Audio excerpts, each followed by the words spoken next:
हे नाथ नारायण वासुदेवा, श्री कृष्ण गोविंद हरे मुरारी।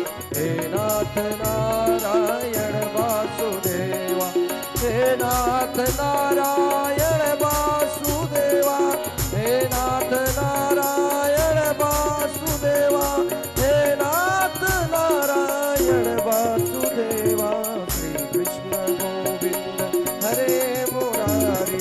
हे नाथ नारायण वासु, श्री कृष्ण गोविंद हरे मुरारी। हे नाथ नारायण वासुदेवा। बोलो वृंदावन बिहारी लाल की जय। भगवान हर पल भक्तों को देखते रहते हैं।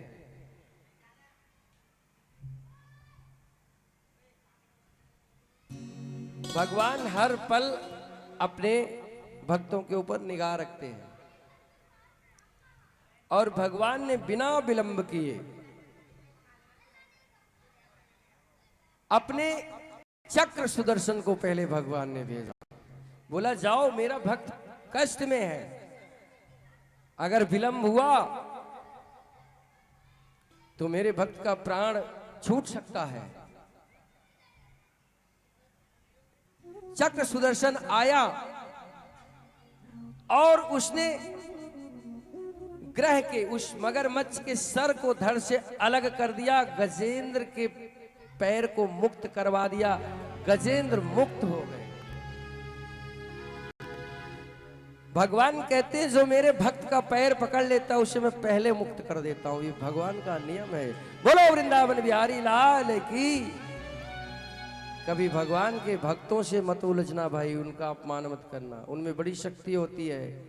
क्योंकि भगवान को कुछ कह दो, भगवान कुछ नहीं बोलेंगे, सब उनको कहते रहते हैं। कोई बोलता है अरे तैने बड़ी गर्मी कर दी, अरे तैने भी बारिश कर दी, अरे तैने नाश कर दिया, अरे तैने मुझे दिया क्या। जिसको जो मर्जी आता है भगवान को कहता है, भगवान सुनते हैं क्योंकि वो हमारे पिता है। लेकिन भगवान के भक्त को यदि कोई कुछ कह देता है तब भगवान नहीं सुनते हैं, तब भगवान उसका दंड देते हैं। आज ग्रह ने भगवान के भक्त को दंड दिया था, परेशान किया था, इसलिए उसके पैर को पकड़ा था, इसलिए भगवान ने मुक्त करके उस ग्रह को अपने परम धाम को भेज दिया। बोलो वृंदावन बिहारी लाल की जय। जय श्री राधे। जब गजेंद्र मुक्त हुए और ज्यादा रोने लगे, और ज्यादा रोने लगे कि भगवान ने मेरी पुकार सुन ली, मेरी रक्षा की, मेरे प्राण बच गए। अब खूब हिलक हिलक कर रोने लगे। बाहर निकल करके आए जल से बाहर भी नहीं निकले थे, रोते हुए आ रहे थे। और बस भगवान के दर्शनों की उत्कट इच्छा थी उनमें कि भगवान बस एक बार मुझे दर्शन दे दो। अब मुझे प्राणों का कोई मोह नहीं रहा, क्योंकि इस संसार में कोई अपना नहीं है, ना पुत्र ना पुत्री ना स्त्री, सब एक सीमा तक ही अपने हैं। आप अपने हो, हे प्रभु मुझे दर्शन दीजिए। बहुत विकट इच्छा उनकी हुई और भगवान बंशीधारी कृष्ण प्रकट हो गए। बोलो वृंदावन बिहारी लाल की।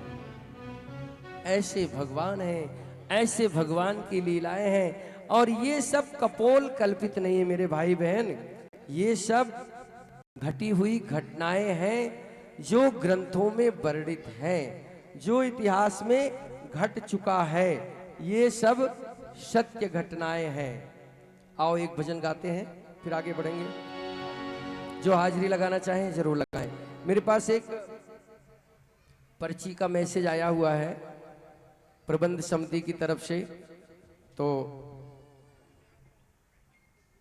मैं सूचनार्थ पढ़ देना चाहता हूं आप सभी के लिए। देखो, ये मैसेज भी आप तक पहुंचना बहुत जरूरी है। ये भागवत कथा भगवत कृपा से होती है, मनुष्य के बस में तो कुछ नहीं है, उसकी इच्छा से ही होता है। अगर उसकी इच्छा से पत्ता हिलता है तो ये कथा भी उसकी इच्छा से ही हो रही है। और पिछले विगत आपकी भगवत कृपा से ये तीसरा वर्ष है, ठीक। तो पहले भी इसी तरह से हुई है, सभी ग्रामवासियों ने, सभी भक्तों ने हाथ लगाया थोड़ा थोड़ा, जिस पे जो बना, और जो भी कथा का खर्च आता था उस तरह से हुई। उस तरह से अब की बार भी हो रही है। जिसको भगवान ने जैसी सामर्थ्य दी है, काई पे जोर नहीं है, जबरदस्ती नहीं है, अपने भाव के अनुसार खुशी के साथ आपने हाथ लगाना है। जो आपकी क्षमता है, जो आपकी श्रद्धा है, जो भक्त नहीं कर सकते वो भगवान से कहें कि प्रभु मुझे भी इस लायक बनाइए कि हम भी कथा में सहयोग कर पाएं। किसी एक पे बड़ा आयोजन नहीं हो सकता, तो एक काउंटर वहां पर लगा हुआ है। जिस किसी भी भाई बहन को आप सहयोग करना है, आप वहां जा सकते हैं। वो भैया जी बैठे हैं लाल टी शर्ट पहन के, वहां से पर्ची प्राप्त कर सकते हैं, अपना नाम दे सकते हैं। यदि किसी को नाम बुलवाना है तो वहां बता देंगे कि मेरा नाम बुलवा दीजिए। और 10, 20, 50 रुपए की रसीद वहां नहीं कटवाएं, आप उस पैसे को, आपका भाव है, यहीं गद्दी पर चढ़ा दीजिए। तो ये मैसेज था आप सभी के लिए। और आज से लेके 22 तारीख तक कभी भी, आज से 22 तारीख तक कभी भी आप सहयोग कर सकते हैं। चलो आगे बढ़ते हैं, भजन गाते हैं।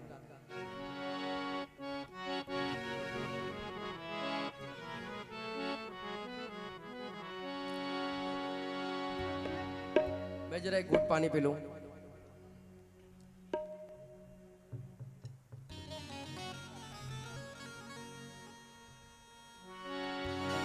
और किसी ने मेरा श्याम देखा, किसी ने मेरा श्याम देखा,